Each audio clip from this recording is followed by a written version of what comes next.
Welcome to this episode of the Saddleback Pod. I am extremely excited about this one. I've honestly thought about you, Pat, many times as far as a podcast guest, but we were able to pull this one together. Welcome to the, I guess, just podcast, Pat Sievert. Yeah. Pat and I go back a long ways. We went to high school together, same graduating class, beautiful class of 2000. Yeah. But what was really what drew me to you in this set is that you've just had a unbelievable journey, in my opinion, on the comedy scene, and I think the comedy scene has grown, and I think you've been a big part of that. And I was just so excited to kind of hear about your story. Okay. Yeah. I guess I've been doing comedy since February of 2012. I guess that's when I started doing it.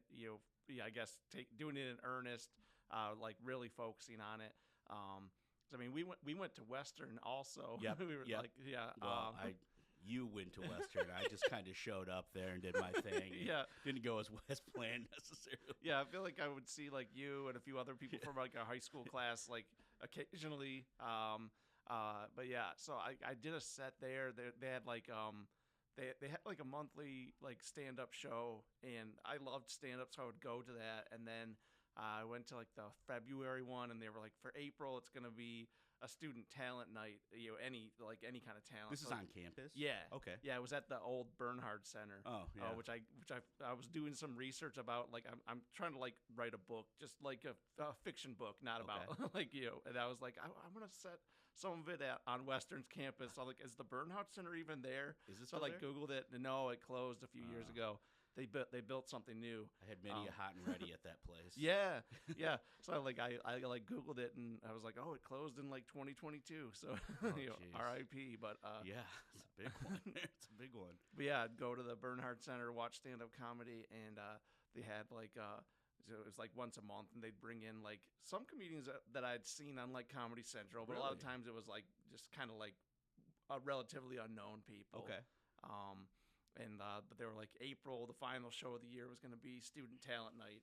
And I was like, well, I should see if I could sign up, because I always wanted to do it. And so they were like, well, tell me about your act. And I was like, I don't know what it is yet. And you hadn't had anything prepared or anything? No, You're just kind of like I was like, hey, I better write something. And they asked me how much time I wanted to do, and I was like, I don't know. I've never done it.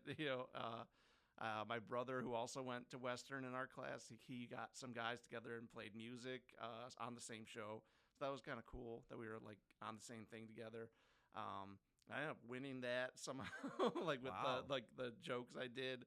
So that was a very weird like first time doing stand up experience. Like it usually doesn't go that well. No, that's awesome. So that kind of was the bug, and that's what led to everything since. And I wish I'd stuck with it. I took like 10-year break before going back and trying it again. I started at the old Connections Comedy Club that used to be in Lansing. Okay. And I did like an open mic there, because they used to have Wednesday open mic, and just kind of like went down there, asked how to sign up. They were like, oh, we can get you on in 3 weeks. So I was like, okay, I'll watch the show. Kind of saw some local comics, I was like, okay, here's some people that are, they've been doing it longer than me. So here's people I can like watch and see, like maybe get an idea of who to like look up to, and maybe see some examples of maybe what not to do, like, maybe pitfalls to avoid. But, just kind of like once you want to do it, just jump into it. And I think I was also listening to a lot of like comedy podcasts. Like coworkers at the job I was at the time were listening to like some comedian podcasts, like, and they talk about their process, how they started with it. And so that I had like, okay, write 5 minutes of material, or what you think is going to be 5 minutes, and just like try it and go from there. Yeah. So when you started, did you have any idea of like how hard it would be? Or I guess I don't even know if it is hard for you, but like, I thought it would. I thought it would be hard. I'm not maybe like most like. I'm kind of shy, outside of comedy.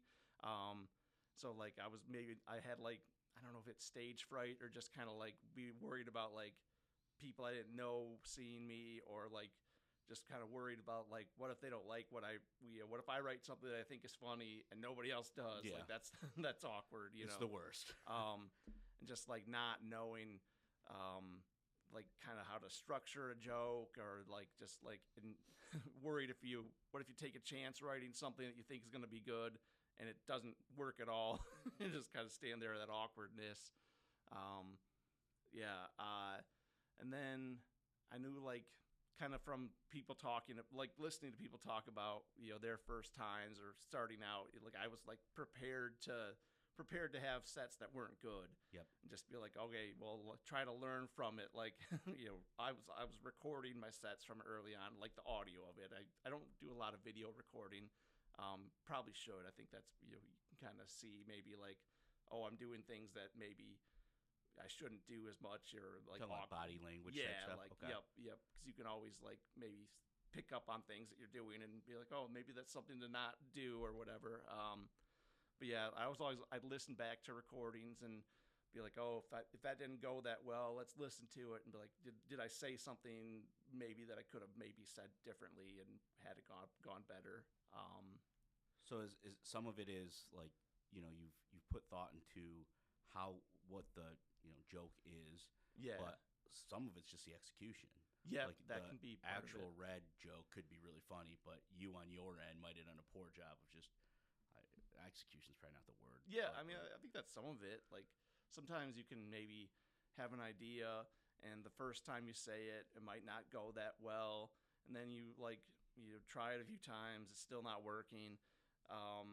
Maybe later on you'll revisit it, you'll look at it and like, oh, why was I trying it like that? Let's flip it around, or like add something to it, add a little more detail, and then you try it again, and now it's working. And maybe that's because you've been doing it a little longer, you know more about it, or just you're approaching it wrong. Like, is that when like I guess to kind of jump around, like I know you have some contests that you've taken part in, and some I don't want to say bigger shows than others, but then do you work through some of those on like an open mic type night or something like that, just to get a feel for if it's going to work?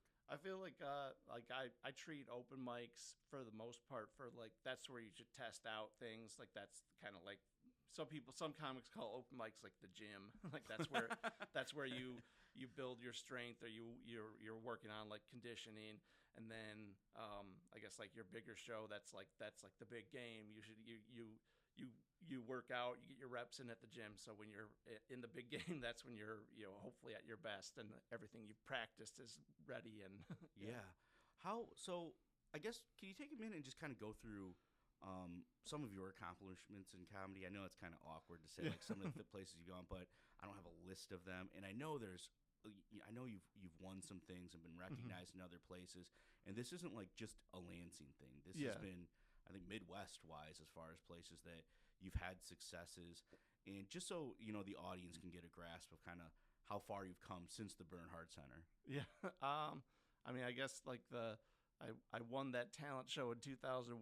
That was a pretty big deal. But then I think it was like I tried to do a set like 6 months later at like just kind of like another student like talent show thing, at the dorms, and it was like whatever I did didn't work as well. So like that was kind of like, oh, it doesn't always go that well. Yeah.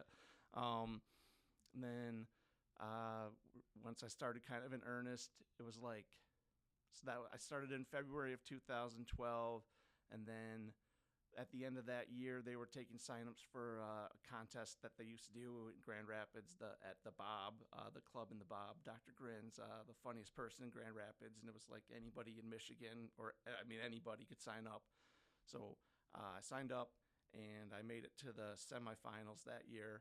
And I was like a year in, so I was like, that's a pretty big accomplishment. Yeah, it's like a really big accomplishment. There's like I think that year there was like 64 people in the whole contest. So getting to be one of like they changed it so many times each year because there was a lot of demand every year. They did the contest, but they must have had like they whittled it down to like 16 So I was in the top like 16 that year, and I didn't make it to the finals. But I was like, okay, I was bummed out, but I wasn't like, crushed or whatever. I didn't didn't quit. Walk away. Yeah.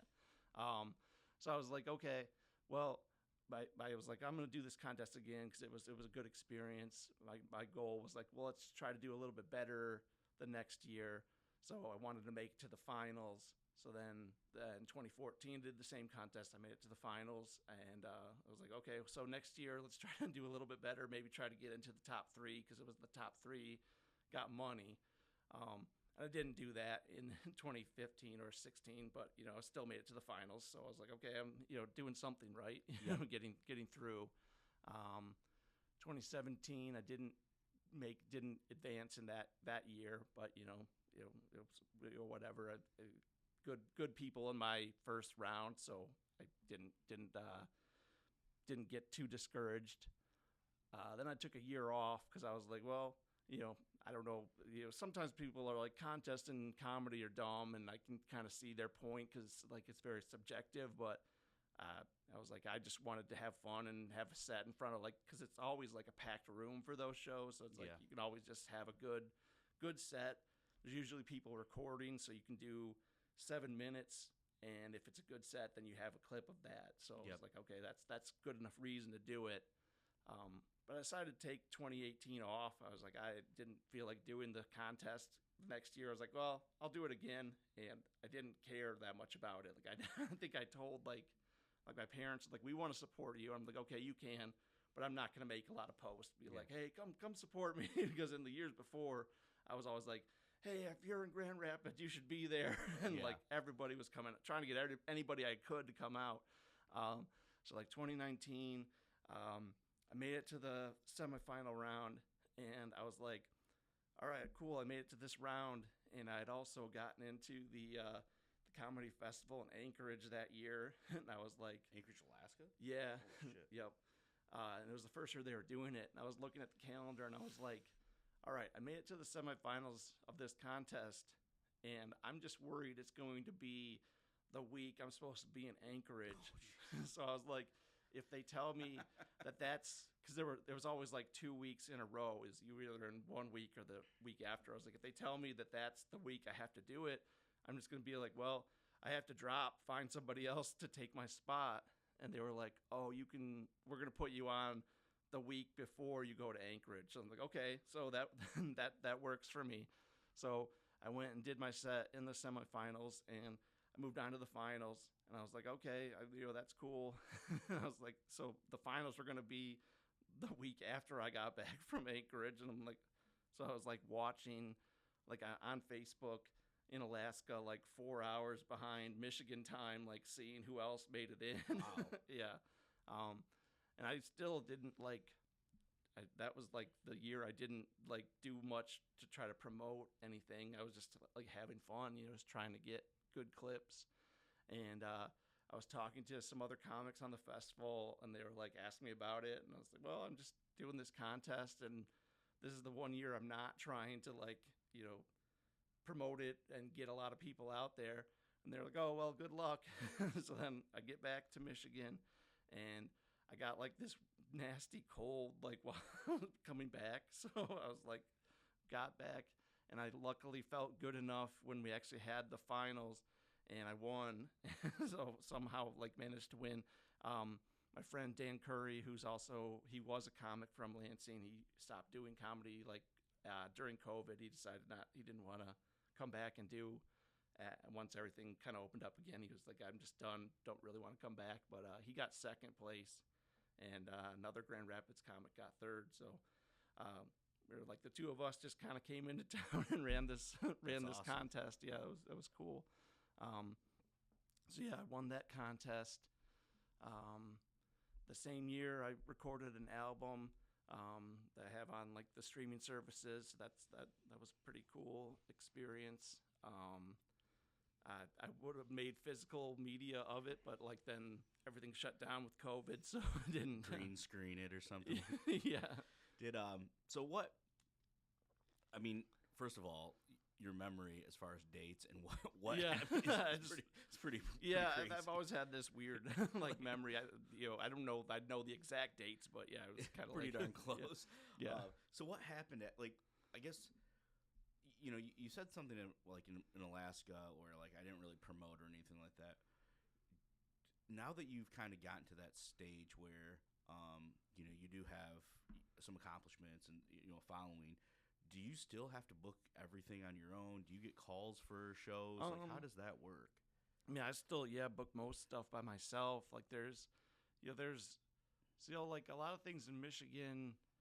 Comics book some shows. Like comics will have like mics and maybe showcases that they run. So a lot of that is just done by, we all know each other. So we'll be like, hey, you do my open mic, and now I'm trying to run like a pro showcase, maybe a once a month show in my town at this bar. Do you want to do it? And we'll all do stuff like that. So there's like kind of a group of you, like a 20-person chat or something like that. Or like, just kind of like you'll get a Facebook message from somebody. Sometimes you know them, sometimes you don't know them that well, but they'll be like, hey, I've seen you or I've heard of you.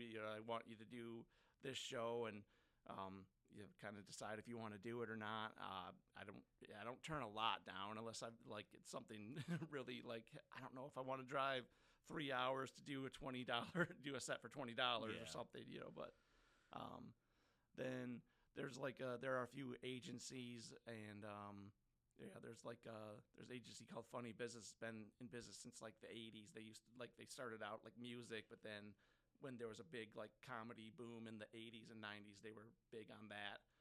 So they book like a lot of stuff, like the club in Grand Rapids they book that, and then a few other like kind of one-nighter shows all around the state and some other states too. So try to get in with them. So you want to be in kind of like their Rolodex of like, when something comes into town.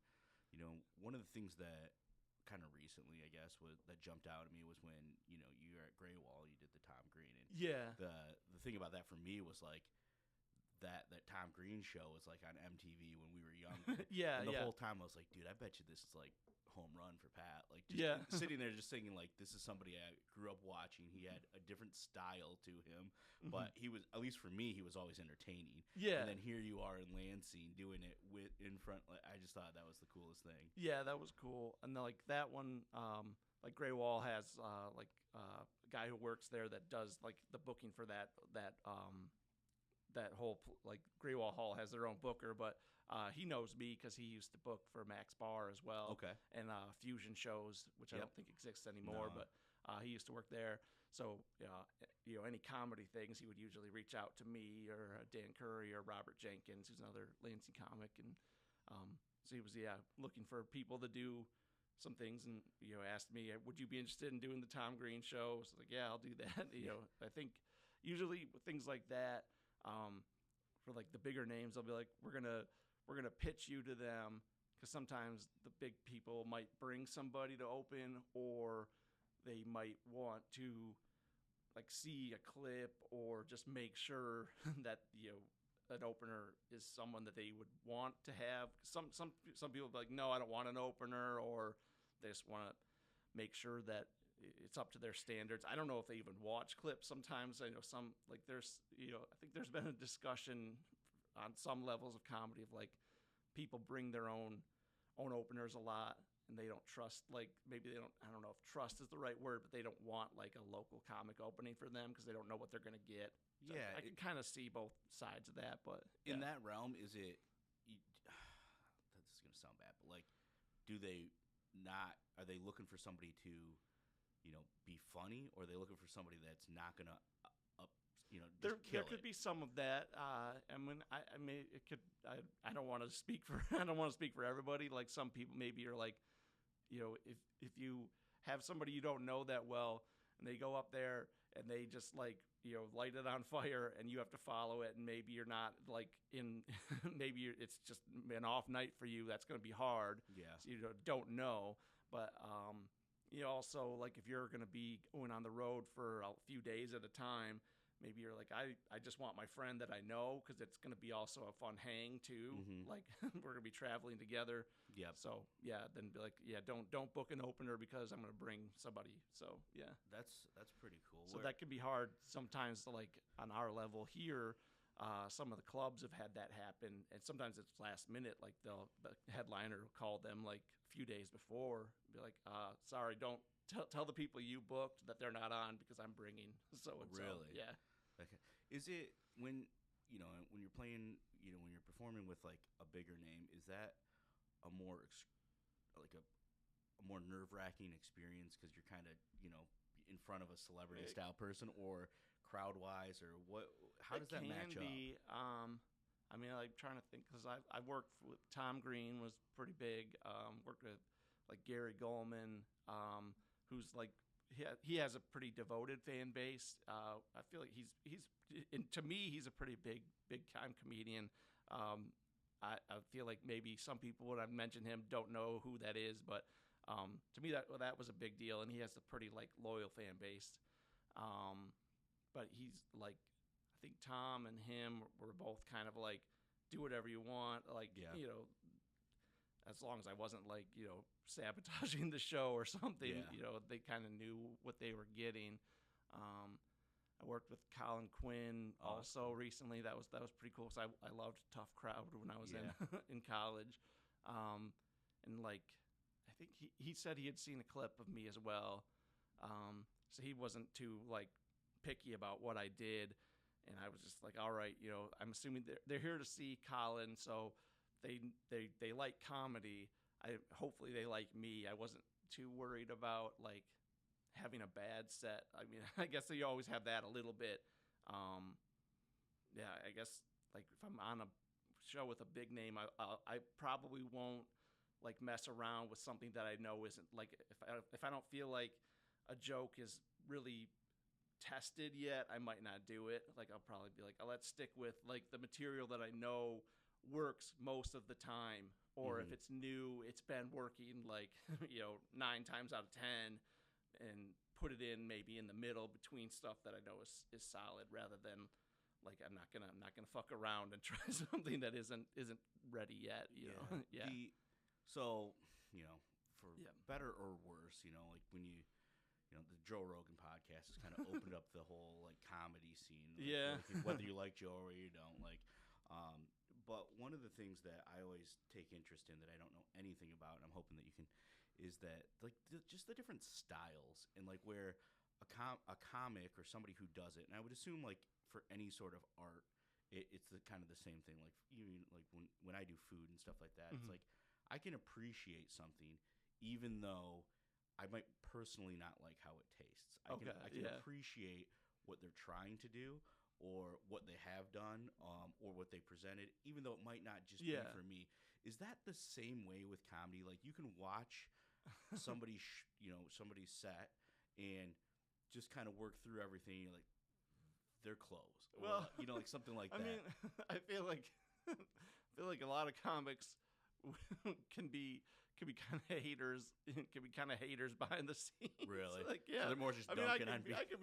I could be guilty of it too. I mean, I don't know. I'll give new people a break, because I mean we've all been there. We've all been new, trying to figure things out. But yeah, people be like, oh, that was hack. That's or Really? like you're like, oh, that shit's old. That's from like that joke's been done so many times. You're just like but when you're new, maybe you don't know. Yeah.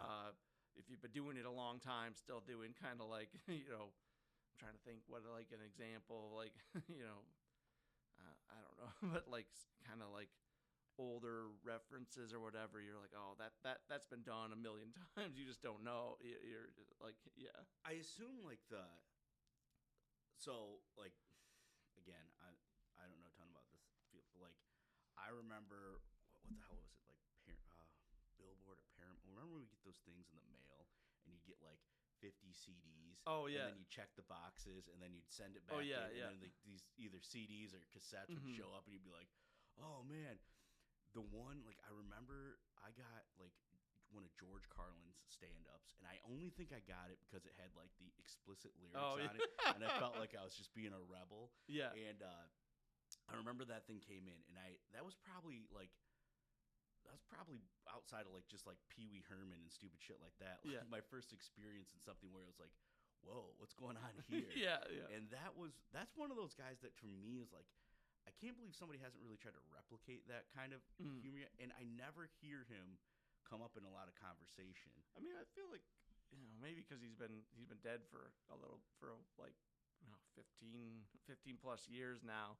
But I mean, he's definitely, a lot of people talk about, like, I think someone like him or like Richard Pryor, it's maybe he's more talked about as like one of the people who like kind of paved the way and set so many things in motion.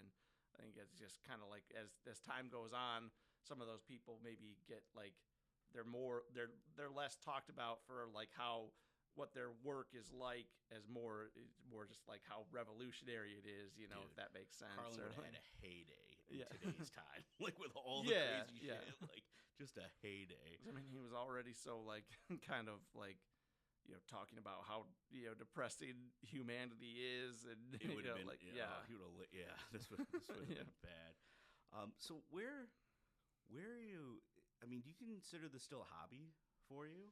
I mean, it doesn't pay my bills really, so it's kind of like What does it take to cross over?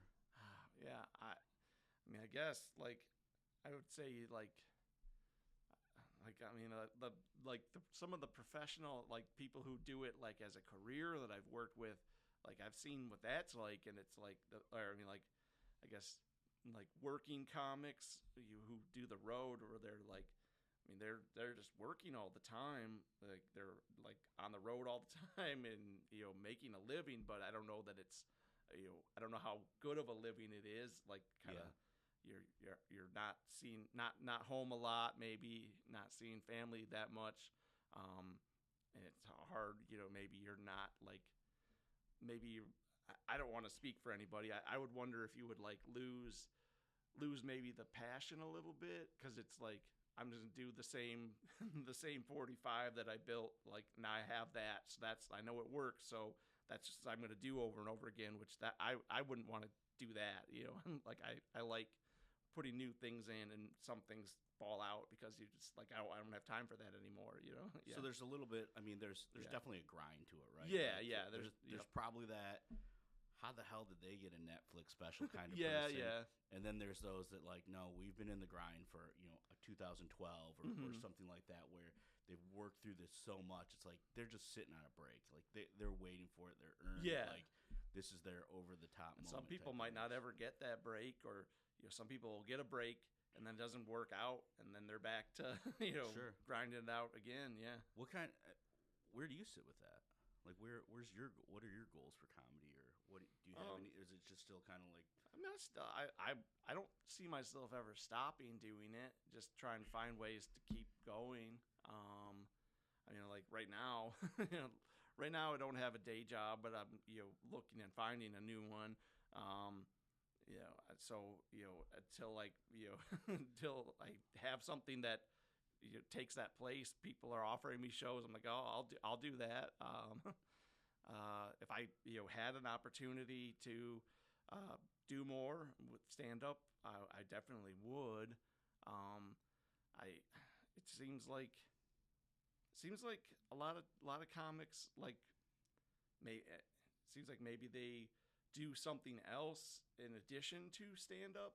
Like you see people start acting, or write on shows, things like that, which I mean I wouldn't be against, but I don't know how to get into that. So I don't know, I guess I've always been kind of like maybe afraid to make that leap, but some people are like, no, you need to do it. So I don't know, it's hard to, I say this a lot. It's like, dude, I got two pretty major fuck ups that I'm still gonna have happen in my life. Just bad decisions, whether it's the decisions that I make, as far as business goes or whatever. Like I've got some mistakes that I'm planning on making. I'm accepting I'm making. I think it's really cool that you've gotten to this point where I think you're kind of in that same position where it's like, dude, it's a lot, right? you got the people like maybe even like myself that's like, dude, you should do this. Yeah. But then you're actually the one that's in the trenches going, I do the math, man. It's $20 a night. Yeah, if I have to drive down to Columbus, like that's not a living. Like, Yeah, I can only sell so like, many koozies. There's like there's a show that's like. Some shows are $75, no hotel. You're like, okay, sleep in my car. Yeah. Like, yeah. Do you do that? Have you had? I've never done that, but some of those shows are like, an hour and a half away from home. So you're like, okay, I'll do the show and I'm gonna go home. Yeah. And then oh god. Yeah. Like it's a break even. It seems. Yeah. Like you've either gotta. You're just doing it because you want to get that rep in. Hope it's a good show, and maybe. I mean, if you have like merch or something to sell, you can do that. Like have like a CD or something that has get your name out there. Do a good enough job, maybe you get the headline, and then you can make a little more money. But still, a lot of those are like no hotel, or sometimes you get ones that have hotels.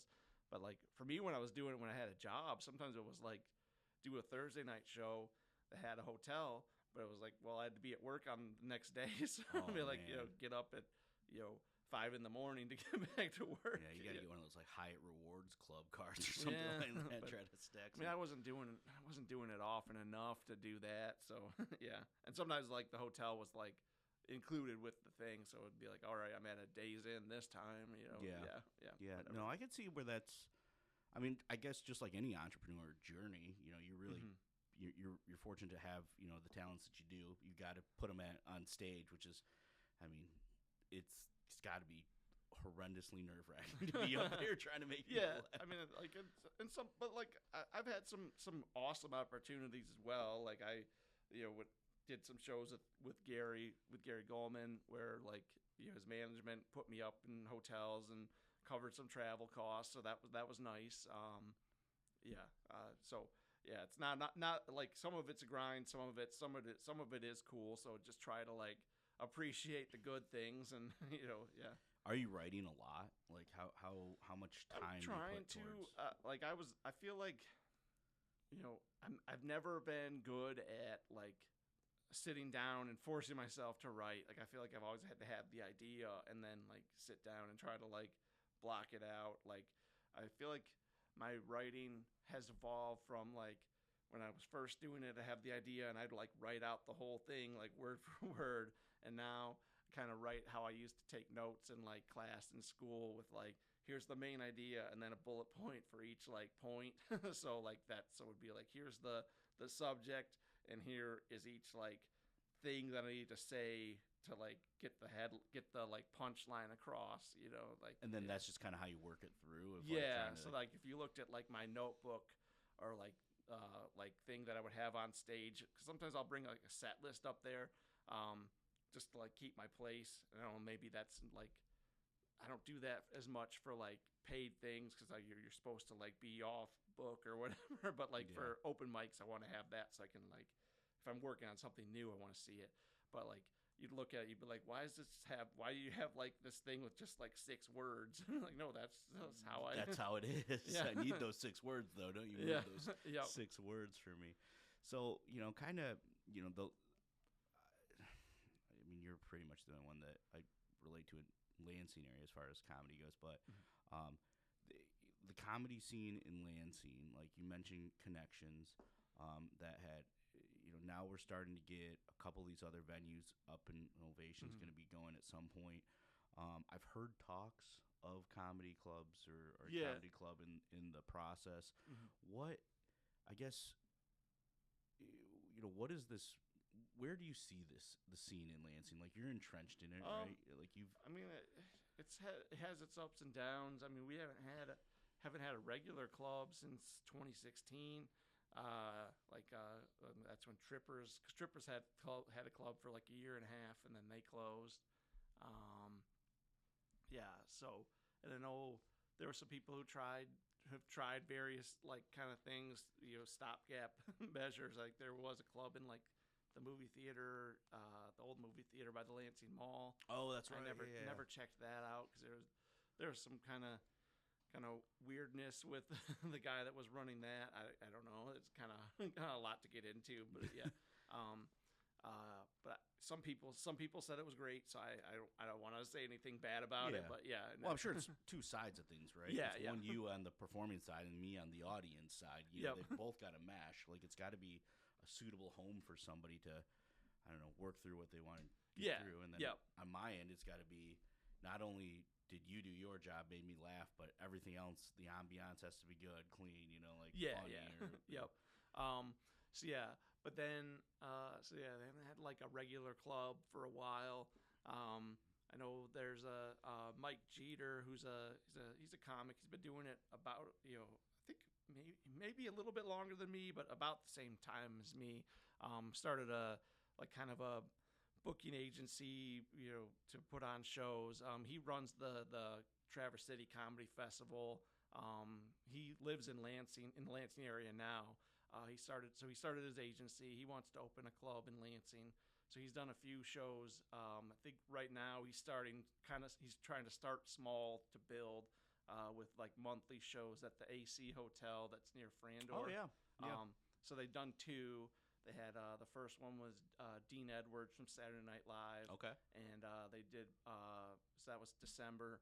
The January show was Michael Harrison and Robert Jenkins co-headlined that. I don't know what's coming up, but I'm sure they're if they're doing it monthly, there should be something soon. Hoping to work that because I've heard it's nice space and they've been doing a good job with that. But he runs a lot of shows, so I'm excited to see what happens there. There's a lot of good comics in Lansing. Me, my friend Robert Jenkins has been doing it about as long as I have. We both started in 2012.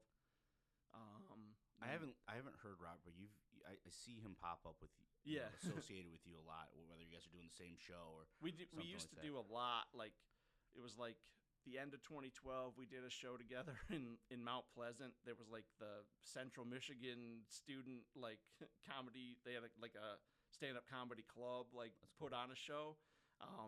They were like taking requests, and I was like we both signed up for it. So we rode out to do it together, and that was like the first time we'd like talked, for a long drive. Like we had done like open mics together and stuff. So that was like, oh, we should do more stuff together. So we started signing up for things at the same time, and that kind of like. So then people started booking us together, and that's cool. So that was cool. But yeah, so like the two of us were kind of like the, I guess, veterans. There's some people that are around, maybe. I feel like I don't see them as often, but they've been doing it longer than us. But they're still around. Then there's like some younger people like Johnny Mockney and Nick Earl that they were running the mic at Crunchies. They just kind of handed that over to some other younger people. But so there's young people that have kind of just started that are trying to get going with the scene. Robert and I were running the show at Max Bar, the Max Monday Comedy Night. That's been going since 2012. We were the most recent people to run it, but both kind of needed to take a break from actually running the show, so we handed that over to a group of comics. We have Darius Kennedy, who used to do comedy a lot in Chicago, but he moved to Lansing. So okay, but yeah, he's got. I think he started comedy like 20 years ago, he said. Like, wow. Yeah, so he's quite a bit of experience. And then Rio Riojas, who started like 3 years ago, actually gave him his first stage time. That's cool. At a mic I ran. And Nicole Melnick, who is from Lansing originally. Now she lives in Detroit, but she's going to drive back and forth and kind of help them out. So, yeah. So, yep, I think the mics that we have are in good hands. And, kind of the scene's hopefully going to grow from there. Try to find new people that want to start and try to encourage them as much as we can. And is it difficult? Like you brought up Crunchies, and I always wonder like everybody. I assume everybody at Crunchies is not there to see comedy. So is it difficult to I guess any bar environment? It depends because like some bars, like some places will like really promote and stand behind that. We do comedy this day at this time, and the bar really wants it, so they will like maybe have signs up, and they'll like the staff will be like, make sure that people know that the comedy night is happening at this time, and then the people who come to that restaurant, they know what's going to happen. Yep. Hopefully nobody's surprised, but sometimes you go to a place where maybe comedy doesn't happen that often, or it does, but the staff doesn't really like it or whatever. So you show up and like, oh, I'm one of the comedians, and they're just like, oh yeah, well, I guess in 20 minutes just start. So you're like, that's when you're like, going up there and people are eating. You're like, hey everybody, we're gonna start comedy in 20 minutes. And everybody kind of looks at you like, this is not. Guys, like, I just came here to eat steak. Fuck.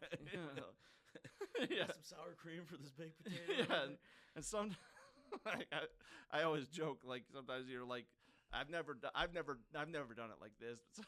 Like, the joke I always tell is like, sometimes you're sitting at a table and you're waiting for the show to start, and like the host or somebody will just get on the mic like, hey motherfuckers, we're gonna start comedy in 20 minutes. And you're like, oh god, no, this is not gonna be good. This is not a good start. How many? What do you think's the? I'm sure you've done shows where there's a lot of people and a few amount of people. Mm-hmm. Like, what's a good starting mix there? I mean, if it's like a small room, like, man, if it's a small room like that can fit like 20 to 30 people and it's like half full, like that can be great. If it's a huge space, it's like, yeah, I guess it depends. Like, I always try to, like, if there's not a lot of people, that can be fine if they can seat them together. Some places I've gone where they're like, oh, there's only like 10 people. You're like, okay, because if they're into it, that can be fun. But then you're like, yeah, we just told them to sit wherever they wanted. And you're trying to work a room. And they're like, oh, there's 3 over there. There's 1 here. And you're like, why? You're like, no, you should have told them sit up front. And like, I think some people are like, oh, you're gonna pick on me. Like, no. That, I think, is a valid point. The heckler side of things, like when the few shows that I've, it's weird now that we're sitting here. I'm thinking about, and that's like is one of the concerns that I always have, because like I'm like, Jesus Christ, I pick on my ass. I feel like, I mean, I don't know. I know like the crowd work thing is like a big thing now, and I don't do that, so I don't like. It's never a thing for me. Like, cause I was running 2 mics until recently, and I was like at Beggar's Banquet where I was running the show. We had like a few tables up front, like tables like this height, and then there'd be like 3 like high top tables in the back, and I would see people come in that were there for comedy, but they'd sit in the high top tables in the back, and like there'd be nobody up front. And I'd be like, hey guys, could you sit up front? And like, no, they're like, no, we like high top tables. I was like, no, you don't. You just don't want to be picked on. And I was like, nobody's gonna pick on you, I promise. Like, just like, no, we want to stay here. So I'd start like putting like reserved signs or something on it. I try to get the staff to put like a reserved sign on the high top tables, and it kind of worked.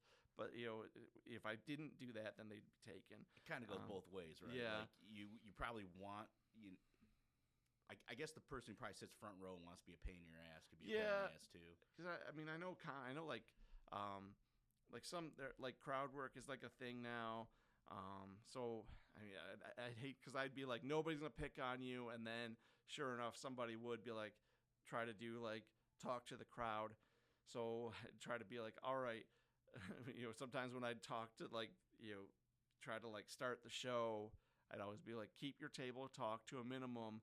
Don't talk to the comics unless they ask you a question, but but I was like, that probably flies out the window. Yeah, I don't know. Cause some people are really good at crowd work. So I don't want to say it's like not good to do, but some people it's like, like just, I don't know. I've seen people lose control of it, and then you're like, you're just ruining the show for everybody else. Like, well, and to me, it's like when I scroll through, and I'm just doom scrolling, a lot of the shit that pops up is the heckler stuff. Yeah. So like on both sides of it, I can see where like, gosh, if I was in the crowd and I was just a dick, Well, I could see where like, oh, let's just do one of these things and maybe I can get on. that's the thing, because I still don't know really. I don't know how to deal with that, like, because I haven't had. I mean, I haven't had a lot of like really bad hecklers, really, and people are like, but you got to have you got to have like a a thing to say to shut them down, and I just haven't, like, it's hard to like think of that. Yep. And I've seen, like, I think another comic made a post once that was like, but you shouldn't, like, you wouldn't tell a singer like how to, you wouldn't tell a band like, you got to remember, you got to think about what to say when people start booing you. Yeah. Like, like, it's like, I feel like stand up should be the same way. Yeah. Yeah. It's I mean that I don't know how I would handle that either. Like I think there's ideal situations, but what if the person's really good at it? I feel like I'm just here to tell these jokes that I wrote. I didn't come here intending to interact with anybody. Like, yeah.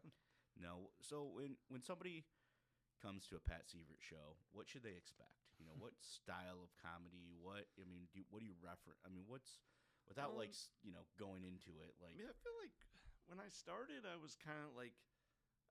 I feel like when I started, it was kind of nerdier stuff, and so like sometimes I'll still get introduced that way. But I don't know. What do you mean? I'm into like, when I was a kid, I was into like Star Wars, comic book stuff like that. I still like those things, maybe not to the degree that I did back then. Yeah. Where it was like, I was like the star, I was like the Marvel kid or whatever. I'm not really, but like now I feel like I kind of just talk about like personal experiences and write jokes. Like I'll have like just a chunk about like, a chunk about like home ownership, and I have a few things about like doctors, like things I've written after like doctor's appointments that I thought were interesting. Just like relatable shit. Yeah, like just most trying to people be like, my age deal with this to some degree. Yeah, and maybe it's like a spin on it that isn't like maybe people haven't heard before, but I'm not trying to be like yeah, I feel like people have always said like my writing was like clever. I'm probably not going to do a lot of like crowd work kind of stuff. Yeah. So you're safe to watch it without feeling like you have to be part of the show, or like you're not going to be targeted, or Sure. I don't get too political. Like if I have like if I see something funny in the news and it spurs a joke, I might write it, but I'm not trying to like I feel like I have my political beliefs, but I'm not trying to like win people over to my side with comedy. That's not really Yeah. I mean, it's from the standpoint of like politics, it seems like there are some funny things. It's just if you want to get into that, it's going to get weird quick. Well, I feel like comedy now, it's like a lot of comics are going one way. It seems like a grift to me. Mm-hmm. It's not the way I would go politically, and I'm not going to really go that way. Yeah, so yeah, I mean, it's and I hate to say it, but like it seems like comedy in the politics theme conversation was a part of that. Like that was the whole freedom of speech. That was the whole like, where does this? I think they wanted the freedom of speech to be able to attack people, and that's wrong to me. I some people can pull it off, but it's just still not meant for like. I don't know. It's a weird one. Yeah, It's a. I don't know. I'm trying to write every day, either jokes or something else. So like the last few days I haven't had joke ideas. So I've been trying to work on like an idea for a novel. And I don't know how long this novel will be or if it will be any good, but it's just like it's an idea I had. So I'm like, all right, I'll spend a half hour working on this. But yeah, one of the ideas was just like, if you're like trying to be a comedian, why are you going to suddenly be like a political pundit too? Like that's not what you're supposed. For me, that's not what you're supposed to do. It's supposed to be funny first, you know. Like No, it's I don't know. I think in this day and age, it's like clicks and likes. Yeah, I mean, and it's bait. It all kind of flips around eventually because in 8 years we were like, oh, you're back. Well, remember what you said? Like, Yeah, yeah, no, I mean it's yeah, I always fear of those of those days. yeah. No, so kind of like just kind of wrapping up. What do you got? What do you got up and coming here? Um, on the February 15th, I've got helping out with a comedy show benefit for the Women's Center of Greater That's Lansing. That's at Graywall Hall. Um, I know that should be a ticket link on Graywall's website and the Women's Center website. Um, on February 22nd, I'm headlining a show at Looking Glass Brewery in DeWitt. Nice. I don't think that the link for that one is live yet, but I'll post that on social media. I think I'll be at the Traverse City Comedy Festival the weekend of April 10th through 12th. That just got announced, the lineup for that. So yep, I'll be up there again, and yeah, I guess those are the big things coming up. But yeah. Where do you have a web page or Facebook or what's the best way to learn more about you? A website, patsievert.com. I've got to update the dates. I don't think they've been updated since last year, but I'll do that now. Now that I'm not don't have a day job, I should update my website. Website on the list. Yeah, maybe I should. Maybe that can count for 30 minutes of writing every day. I think it's to me it seems like it's important that if you like the comedy scene, and again I'm going to say this, and I don't know if I'm a good representation of this, but what are good ways to support you outside of just attending a show? Because I think that, for me, 3 kids, we're controlled by soccer and other dumb stuff. And for me to get out to a Thursday night show would be virtually impossible. But it doesn't mean that I don't, I'm not cheering you on and I'm not rooting for you. Yeah. And I think there's a lot of people out there like that. What's something somebody can do if they're not able to just make a show that wants to see you succeed, that wants to support you as you push forward? Say, you can listen to my album. It's on the streaming stuff. Share if you see a video or something. Share it. I guess let people see it. So, yeah, I don't know that. I mean, that might not translate to money, but it more exposure. I guess. Do you have a merch section, or is your CD online to purchase? I think you can purchase it on like Amazon. I think the old iTunes, if that still exists, or if you can purchase it through. I think you can purchase it still through Apple. Do you get like a $13 deposit every once in a while? I got like when I first put it out and people were buying it like that, like first week. I think I got like $180, and then that's like sweet. That was nice. But yeah, yeah. No, that's awesome. Anything else you want to kind of go over, Pat, or anything about your journey that you want to hit on? I think it's a fantastic story, and it's awesome to see you succeed. No, I mean, I was trying to think. It's like just been, so it's been almost 13 years. Yeah, it's just like I feel like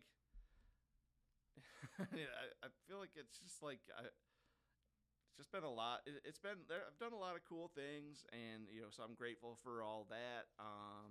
Definitely, have like crazy stories I probably could have told. I don't know. No, I mean, I'm sure there's crazy stories. Yeah. And, and there's like I feel like there's like ups and downs too. Like sometimes you'll be like feel like I feel like I've been doing pretty well lately. Definitely have times where you're like, oh, nothing's working.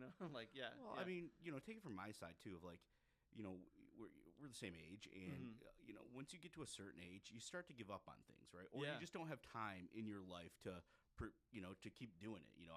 I've given up on a lot of things that I used to really enjoy when I was younger, and I think you're a good example of somebody that is still trying to do new, cool things that you really enjoy doing, whether that's comedy, whether that's writing a novel, whether that's, anything like that. You're still chasing things that you want to do. And, I mean, the more and more people I meet, sometimes I think those things lack, is they've just lost a passion for kind of that self-fulfillment things, like whether if you got a family, whether you've got a really strong career path. Those are all great things, but I do think there has to be time for yourself and to chase those kinds of dreams. So that's a big thing that I love seeing when I see you post and the things that you're doing. Is like, fuck, dude. I mean, maybe he is only making $20 at a Yeah, show, but at least well, he's doing it. I feel like At least sometimes he's doing it. I feel like maybe we don't always post like the losses. We're Well, like, I mean, yeah. you got to take swings at it. Yeah, man. yeah, and yeah. that's we all. It happens all the time. But at least you're doing it, and that's what I really appreciate about seeing that kind of stuff. Of like, it's just not your everyday. My dog's doing this or whatever. It's like, no, dude, I'm out here. I'm hustling. Yeah. I'm doing this, and like it or hate it, whatever. It's I'm actually doing. Well, like it. I think because like last year, I felt like I mean, I did some cool stuff last year, but I was all like, part of me was like, oh, but I didn't do a lot of like local showcases or whatever that I felt like 5 years ago I would have been doing all this stuff, and I didn't do as much of that. So I was like, oh, am I not doing am I taking a step back or whatever? I was kind of felt like I was overwhelmed at my day job, and I was running the two mics, was taking a lot of time. So I was kind of like, oh, what am I doing? Do I need to reevaluate some things? And then I got laid off. Like a lot of people got laid off, so I wasn't like like that was definitely like a challenge. But I got laid off the same weekend. I was going to be headlining at the Drop Comedy Club in South Bend, Indiana. So I was like, this is like the craziest time. Like I got this phone call, and now I got to get in the car and drive and perform. So I was just like, just thought about that on the drive. But I was like, all right, well, I'm here, but now it's time to give these people what they need. Like, but well, I mean, at the same time, like that's a shit situation. Mm-hmm. But at least you had somewhere to go and something to do. Yep, and that, like definitely like that. My weekend would have been a lot worse if I didn't have that. Exactly. Like I was like, but I was like, I had a pretty good weekend. But had other things to do, had something cool to focus on. Yeah. No, I'm really excited to see where this takes you. I hope you continue to do it. And I'm planning on it. Like I stepped back from hosting the show at Max. And I, post about that, but I was clear. I was like, I'm not quitting comedy. I'm just not gonna host this show. I need to free up my time to do other things. People were like, "You're quitting comedy?" I'm like, "No, I'm not. I'm not. I just need to. I want to do other things." Because there was, for 12 years, I gave up one night a week, and that was also not counting in all the time that was like making the lineups, doing all the planning and everything we had to do to keep that show running. Yeah. Well, awesome, Pat. I really appreciate you coming and taking the time to come out here and talk to me about comedy for an hour or so. If you get a chance, visit patsievert.com.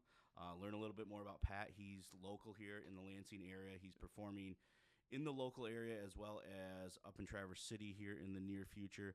I definitely think the Women's Center is a great local cause that he is going to be performing at, and proceeds of that go to the Lansing Women's Center, which if you want to learn more about that, also a webpage you should visit. Thanks again, Pat. Anything else or any other places they can find you? No, I think, my website, I'll have links to all my social media and stuff there. So, yep. Awesome. Thanks so much, Pat. I appreciate it. Thanks for having me. Yep.